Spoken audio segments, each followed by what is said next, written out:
राहत मिलेगी जिनका कोई अपना कैंसर से मुकाबला कर रहा है। कैंसर से जुड़ा इलाज, इससे जुड़ी सर्जरी और थेरेपी अब कोलकाता के इस आधुनिक अस्पताल की वजह से भी और सुलभ हो जाएगी। साथियों, आज ही देश ने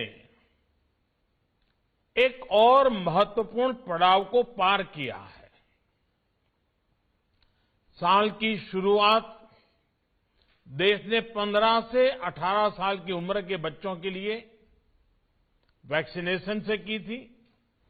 वहीं आज साल के पहले महीने के पहले हफ्ते में Bharat 150 crore 1.5 billion vaccine doses का ऐतिहासिक मुकाम भी हासिल कर रहा है। 150 करोड़ वैक्सीन डोज, वो भी एक साल से कम समय में। ये आंकड़ों के हिसाब से बहुत बड़ी संख्या है। दुनिया के ज्यादातर बड़े बड़े देशों के लिए भी ये किसी आश्चर्य से कम नहीं है, लेकिन भारत के लिए ये 130 करोड़ देशवासियों के सामर्थ्य का प्रतीक है। भारत के लिए ये एक नई इच्छा शक्ति का प्रतीक है, जो असंभव को संभव करने के लिए कुछ भी कर गुजरने का हौसला रखती है। भारत के लिए ये प्रतीक है आत्मविश्वास का, ये प्रतीक है आत्मनिर्भरता का, ये प्रतीक है आत्मगौरव का। मैं आज इस अवसर पर सभी देशवासियों को बधाई देता हूं। साथियों, कोरोना के खिलाफ लड़ाई में हमारा ये वैक्सीनेशन प्रोग्राम उतना ही महत्वपूर्ण है जितना खतरनाक ये भेष बदलने वाला कोरोना वायरस है। आज एक बार फिर दुनिया कोरोना के नए ओमिक्रॉन वेरिएंट का सामना कर रही है। हमारे देश में भी इस नए वेरिएंट के कारण केसेस तेजी से बढ़ रहे हैं। इसलिए 150 करोड़ वैक्सीन डोज का ये सुरक्षा कवच हमारे लिए बहुत महत्वपूर्ण हो जाता है। आज भारत की वयस्क जनसंख्या में से 90% से ज्यादा लोगों को वैक्सीन की एक डोज लग चुकी है। सिर्फ 5 दिन के भीतर ही 1.5 करोड़ से ज्यादा बच्चों को भी वैक्सीन की डोज लगाई जा चुकी है। ये उपलब्धि पूरे देश की है, हर सरकार की है। मैं विशेष रूप से इस उपलब्धि के लिए देश के वैज्ञानिकों का, वैक्सीन मैन्युफैक्चरर्स का, हमारे हेल्थ सेक्टर से जुड़े साथियों का बहुत बहुत धन्यवाद करता हूं। सबके प्रयासों से ही देश ने उस संकल्प को शिखर तक पहुंचाया है जिसकी शुरुआत हमने शून्य से की थी। साथियों, 100 साल की सबसे बड़ी महामारी से मुकाबले में सबका प्रयास की भावना ही देश को मजबूती दे रही है। कोविड से लड़ने के लिए बेसिक और क्रिटिकल इंफ्रास्ट्रक्चर के निर्माण से लेकर दुनिया के सबसे बड़े, सबसे तेज मुफ्त टीकाकरण अभियान तक ये ताकत आज हर तरफ दिख रही है। इतनी भौगोलिक, आर्थिक और सामाजिक विविधताओं वाले हमारे देश में टेस्टिंग से लेकर टीकाकरण का इतना बड़ा इंफ्रास्ट्रक्चर जिस तेजी से के साथ हमने विकसित किया है, वो पूरी दुनिया के लिए एक उदाहरण बन रहा है। साथियों, अंधेरा जितना घना होता है, प्रकाश का महत्व उतना ही ज्यादा होता है।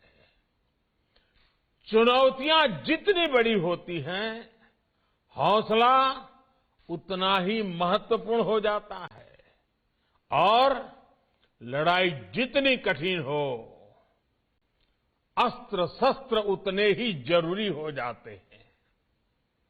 सरकार द्वारा अब तक पश्चिम बंगाल को भी कोरोना वैक्सीन की करीब करीब 11 करोड़ डोज मुफ्त मुहैया कराई जा चुकी है।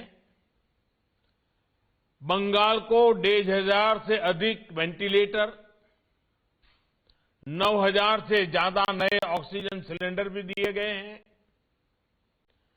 49 पीएसए नए ऑक्सीजन प्लांट्स ने भी काम करना शुरू कर दिया है। ये कोरोना से मुकाबले में पश्चिम बंगाल के लोगों की मदद करेंगे। साथियों, चितरंजन नेशनल कैंसर इंस्टीट्यूट के कैंपस में लगी देशबंधु चितरंजन दास जी और महर्षि सुश्रुत की प्रतिमाएं तो हम सभी के लिए बहुत बड़ी प्रेरणा है। देशबंधु जी कहते थे, मैं इस देश में बार बार जन्म लेना चाहता हूं ताकि मैं इस देश के लिए जी सकूं, इसके लिए काम कर सकूं।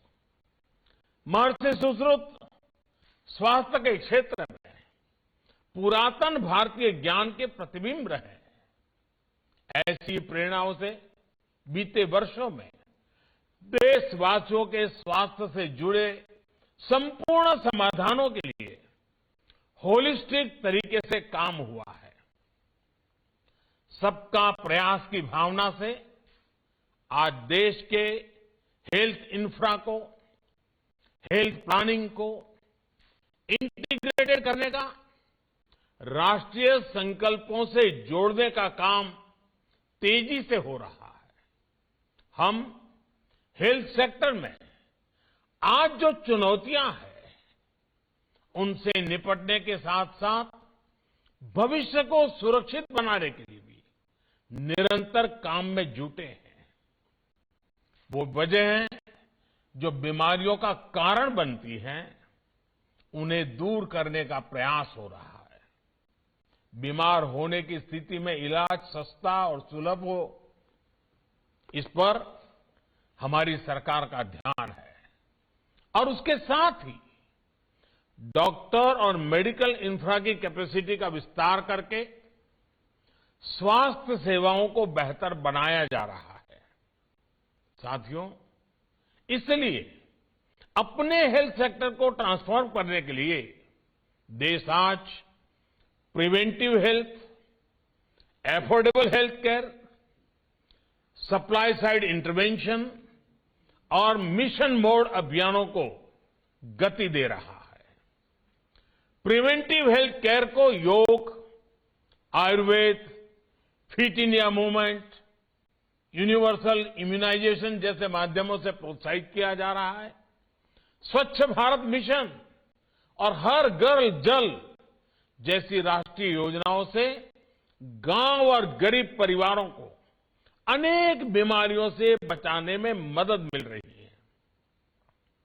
आर्सेनिक और दूसरे चरणों से जो पानी प्रदूषित होता है, देश के अनेक राज्यों में कैंसर का भी एक बड़ा कारण है। हर घर जल अभियान के इसके द्वारा इस समस्या के समाधान में बहुत मदद मिल रही है। साथियों, लंबे समय तक हमारे यहां गरीब और निम्न मध्यम वर्ग स्वास्थ्य सुविधाओं से इसलिए वंचित रहे क्योंकि या तो इलाज सुलभ ही नहीं था या बहुत महंगा था।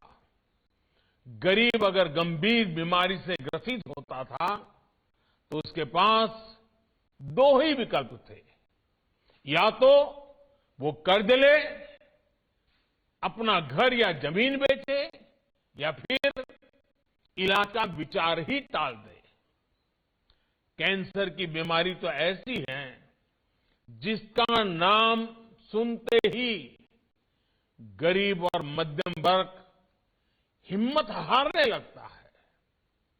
गरीब को इसी कुचक्र, इसी चिंता से बाहर निकालने के लिए देश सस्ते और सुलभ के लिए निरंतर कदम उठा रहा है। बीते सालों में कैंसर के इलाज के लिए जरूरी दवाओं की कीमत में काफी कमी की गई है। अभी मनसुख भाई इसका विस्तार से बता भी रहे थे। पश्चिम बंगाल सहित पूरे देश में जो 8,000 से ज्यादा जन औषधि केंद्र स्थापित किए गए हैं, उनमें बहुत सस्ते दाम पर दवाइयां और सर्जिकल सामान दिए जा रहे हैं। इन स्टोर्स पर कैंसर की भी 50 से अधिक दवाइयां बहुत कम कीमत पर उपलब्ध है। कैंसर की सस्ती दवाओं को उपलब्ध कराने के लिए विशेष अमृत स्टोर भी देश भर में चल रहे हैं। सरकार का यही सेवा भाव, यही संवेदनशीलता गरीबों को सस्ता इलाज सुनिश्चित करने में मदद कर रहा है। सरकार ने 500 से ज्यादा दवाइयों की जो कीमत नियंत्रित की है, वो भी मरीजों के हर साल 3,000 करोड़ रुपए से भी ज्यादा रकम बचा रही है। नागरिकों के पैसे बच रहे हैं। कोरोनरी स्टेंट की कीमत तो फिक्स किए जाने की वजह से हार्ट के मरीजों के हर साल 4,500 करोड़ रुपए से ज्यादा बच रहे हैं। सरकार ने नी इम्प्लांट्स की कीमत कम करने का जो निर्णय किया, उसका विशेष लाभ हमारे सीनियर सिटीजन्स को, हमारे बुजुर्ग माताओं बहनों को, पुरुषों को उसका लाभ हुआ है। इस वजह से बुजुर्ग मरीजों से 1,500 करोड़ रुपया हर वर्ष बच रहे हैं। सरकार जो प्रधानमंत्री नेशनल डायलिसिस प्रोग्राम चला रही है, उसकी मदद से 12 लाख गरीब मरीजों को मुफ्त डायलिसिस की सुविधा मिली है। इससे भी उनके 520 करोड़ रुपए से भी ज्यादा रकम उनकी बचत हुई है। साथियों, आयुष्मान भारत योजना आज एफोर्डेबल और इंक्लूसिव हेल्थ केयर के मामले में एक ग्लोबल बेंचमार्क बन रही है। पीएम जय के तहत देश भर में 2 करोड़ 60 लाख से ज्यादा मरीज अस्पतालों में अपना मुफ्त इलाज करा चुके हैं। अनुमान है कि अगर ये योजना नहीं होती तो इन्हीं मरीजों के अपने इलाज पर 50 से 60 हजार करोड़ रुपए खर्च करने पड़ते। साथियों, आयुष्मान भारत का लाभ 17 लाख से ज्यादा कैंसर के मरीजों को भी हुआ है। चाहे कीमोथेरेपी हो, रेडियोथेरेपी हो या फिर सर्जरी, इन मरीजों को अस्पताल में हर सुविधा मुफ्त मिली है। कल्पना कीजिए, सरकार के ये प्रयास नहीं होते तो कितने गरीबों का जीवन संकट में फंस जाता या कितने परिवार कर्ज के कुचक्र में फंस जाते। साथियों, आयुष्मान भारत सिर्फ मुफ्त इलाज का माध्यम पर नहीं है, बल्कि अर्ली डिटेक्शन, अर्ली ट्रीटमेंट, इसमें भी बहुत कारगर सिद्ध हो रही है। ये कैंसर जैसी सभी गंभीर बीमारियों के लिए बहुत आवश्यक है, वरना हमारे यहां तो ज्यादातर मामलों में कैंसर का पता लास्ट स्टेज में ही चलता था, जब बीमारी लाइलाज हो जाती थी। इसी समस्या को दूर करने के लिए 30 वर्ष से अधिक आयु के साथियों में डायबिटीज, हाइपरटेंशन और कैंसर की स्क्रीनिंग पर बल दिया जा रहा है। आयुष्मान भारत योजना के तहत गांव-गांव में बन रहे हजारों हेल्थ एंड वेलनेस सेंटर इसमें आज बहुत उपयोगी सिद्ध हो रहे हैं। बंगाल में भी ऐसे 5,000 से ज्यादा हेल्थ एंड वेलनेस सेंटर बनाए गए हैं। देश भर में लगभग 15 करोड़ लोगों को ओरल, ब्रेस्ट और सर्वाइकल कैंसर के लिए स्क्रीन किया जा चुका है। स्क्रीनिंग के बाद जिनमें लक्षण दिखते हैं, उनके इलाज के लिए गांव के स्तर पर ही हजारों स्वास्थ्य कर्मियों को विशेष रूप से ट्रेन भी किया गया है। साथियों, एक और बहुत बड़ी समस्या हमारे हेल्थ सेक्टर की रही है, डिमांड और सप्लाई में बहुत बड़ा गैप। डॉक्टर और दूसरे हेल्थ प्रोफेशनल्स हो या फिर हेल्थ इंफ्रास्ट्रक्चर, डिमांड और सप्लाई के इस गैप को भरने के लिए भी देश में आज मिशन मोड पर काम हो रहा है। साल 2014 तक देश में अंडर ग्रेजुएट और पोस्ट ग्रेजुएट सीटों की संख्या 90,000 के आसपास थी। पिछले 7 सालों में इनमें 60,000 नई सीटें जोड़ी गई हैं। साल 2014 में हमारे यहां सिर्फ 6 एम्स होते थे। आज देश 22 एम्स के सशक्त नेटवर्क की तरफ बढ़ रहा है। भारत के हर जिले में कम से कम एक मेडिकल कॉलेज जरूर हो, इसके लिए काम किया जा रहा है। इन सभी संस्थानों में कैंसर जैसी गंभीर बीमारियों के इलाज की सुविधाएं जोड़ी जा रही है। देश में कैंसर केयर इंफ्रास्ट्रक्चर को मजबूत करने के लिए 19 स्टेट कैंसर इंस्टीट्यूट्स और 20 टर्सरी केयर कैंसर सेंटर्स भी स्वीकृत किए गए हैं। 30 से अधिक संस्थानों पर तेजी से काम चल रहा है। पश्चिम बंगाल में भी कोलकाता, मुर्शिदाबाद और वर्धमान के मेडिकल कॉलेज में अब कैंसर से मरीजों का इलाज और आसानी से हो जाएगा। हमारे आरोग्य मंत्री मनसुख भाई ने इसका विस्तार से वर्णन भी किया है। इन सारे प्रयासों का एक बहुत बड़ा प्रभाव हमारे देश में डॉक्टरों की उपलब्धता पर पड़ेगा। जितने डॉक्टर देश में पिछले 70 वर्षों में बने, उतने डॉक्टर देश में अब अगले 10 वर्षों में बनने जा रहे हैं।